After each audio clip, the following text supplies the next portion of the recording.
Okay, everybody, I'm back. Sorry about that. And I'm sorry for the string in the front, or the wire in the front, because that's my charger, and I'm charging the camera right now as I do this. Where was I? Oh, yeah. Excuse me. Alright. I'll just start where I kind of almost left off. Continuing on GBS, what GBS said in that quote, also suddenly it's been decided that the very body designs of the characters have to conform to the games as well, with all the characters losing their cheek fuzz, even though Tails still has his.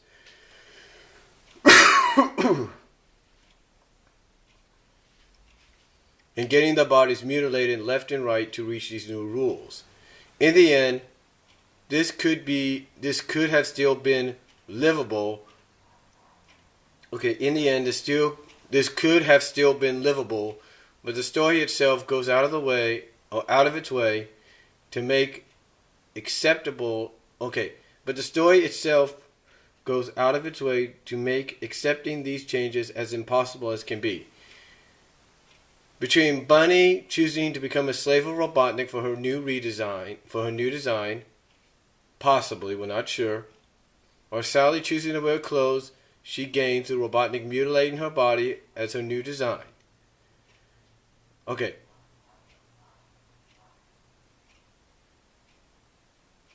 Well, whatever. Again, I'll provide the link down below so you can read it yourself. Because basically what they said, in the end, this could have still been livable. But the story itself goes out of its way to make accepting these changes as impossible as can be, between Bunnie choosing to become a slave of Robotnik for her new design, possibly, or Sally choosing to wear the clothes she gained through Robotnik mutilating her body as her new design. Essentially, I'm saying that at this rate, the comic is killing off what made it great for those 20 years. And even if there was a hit or miss story thrown in, we always had the freedom fighters there to keep us interested and waiting for the next good story. However, now that it's been turned more and more into an advertising device for Sega, and is showing absolutely no respect to the characters that helped keep it around for those 20 years, while every single other Sonic franchise outside of the games perished after only a few years each, I just don't see a future for this comic anymore. As for 245 itself, there's really not much to talk about. Knuckles continues to fight with Thrash. Knuckles continues to fight Thrash with the gang, who eventually escapes in a warp ring in which Knuckles chase after. While this is going on, Sonic and the gang also have to fight the Kulaks hybrid, which is taking over the Metal Knuckles body.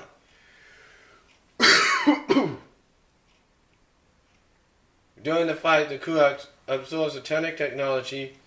It looks like it actually might be a threat, but Shard shows up and knocks him on his butt. That's essentially the comic in a nutshell. Fun times, right? I mean, it's a decent issue, I guess. Nothing to complain about, except how we already know the lawsuit screwed up what was supposed to make this saving part of this arc in the first place. In the end though, I just really fear for the future of this comic, and have to admit that when I saw the silhouette of what looks like a Legionized Seganized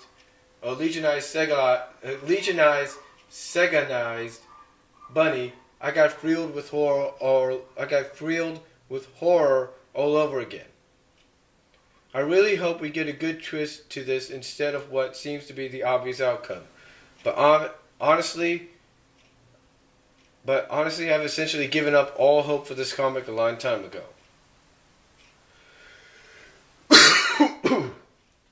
And that's basically GBS's GameboySage's thoughts on the whole Bunnie situation. And, well, basically, I guess you could say the whole character redesign situation. And, 245. I mean, they do give credit that 245 is a decent issue. There's no doubt about that.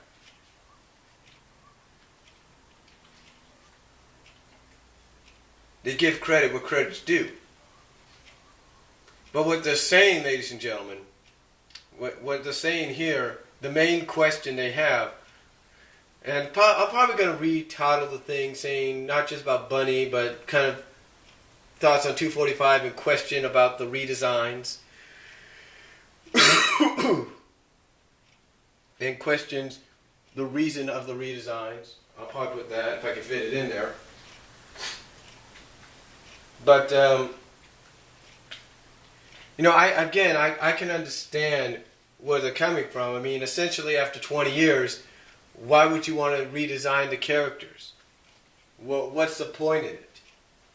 Well, again, like I said in a video, I talked about the whole redesign issue. And Sage, I hope you watch it. Essentially, basically, there could be a reason behind it. There could be more to them just being redesigned than meets the eye. Excuse me.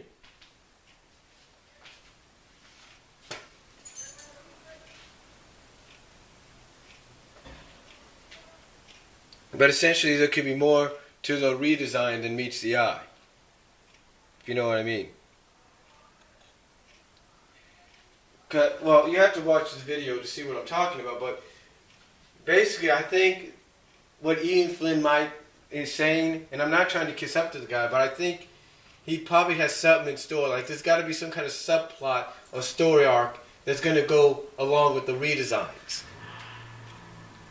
And all I have to say is it has to do with Genesis and its aftermath, and that's all I'm going to say. Watch the video where I talk about it. But again, I can understand where they're coming from. You know, I can understand that. It's like, it's not necessary. Where Sage is talking about that, it's where Sage and a lot of other people are saying it's not necessary to do this. That, you know, they're pointing out the fact that out of all, and I do agree with this, I will agree with this. I do agree with this, that with all the franchises that's come out of Sonic recently, all the spin-offs,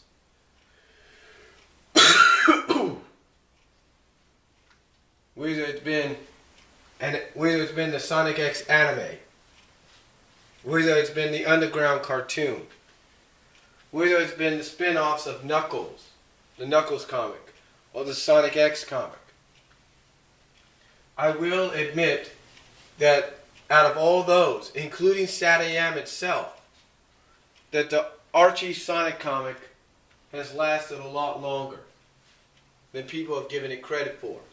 It's lasted for 20 years and probably beyond. It's been lasting for about 20 years, if not more so. And so I can understand why they would question the reason behind the redesigns. Now, Ian Flynn and Paul Kaminsky and anybody else could come out that works on the comic can come out and say, look, you know, we're doing it because we need to modernize the characters. Excuse me. And I'm sure a lot of people would understand that. They really would. They would really understand that. Be like, yeah, you're right. You know, after so many years, you need to redesign them. Excuse me. Kind of think of it like this. Anytime a franchise gets a revival, or kind of gets a new show or something like that, there's always going to be something different about one of the main characters, right?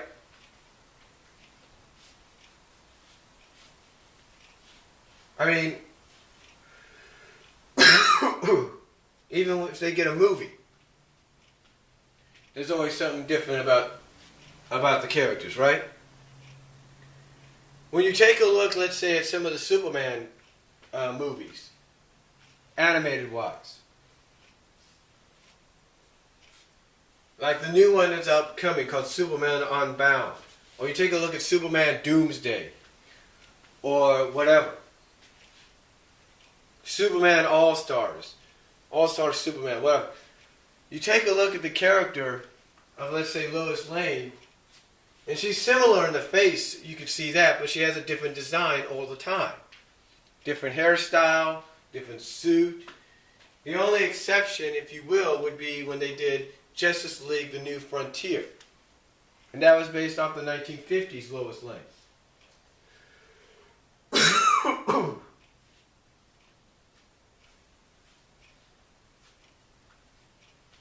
The point I'm trying to make, folks, is just because a character gets a redesign, as I mentioned in my other video, it doesn't mean their personality changes. They're still the same character. But they get the redesign to, as some people have said, to update them, to have them current with the times. Now, true, again, I understand where Sage is coming from.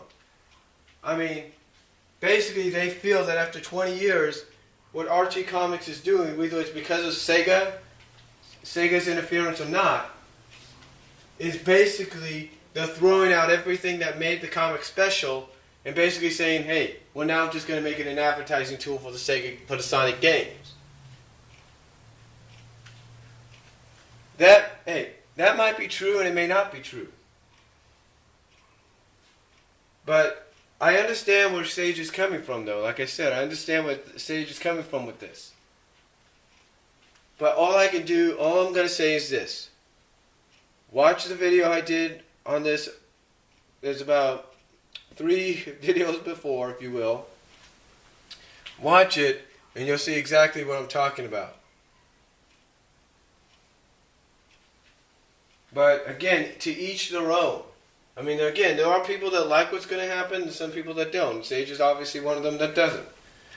Because basically what they're saying here is they feel that after this redesign takes place on all the characters, Satayam-wise, the Freedom Fighters, that the comic, they feel, is going to go downhill and it's going to end.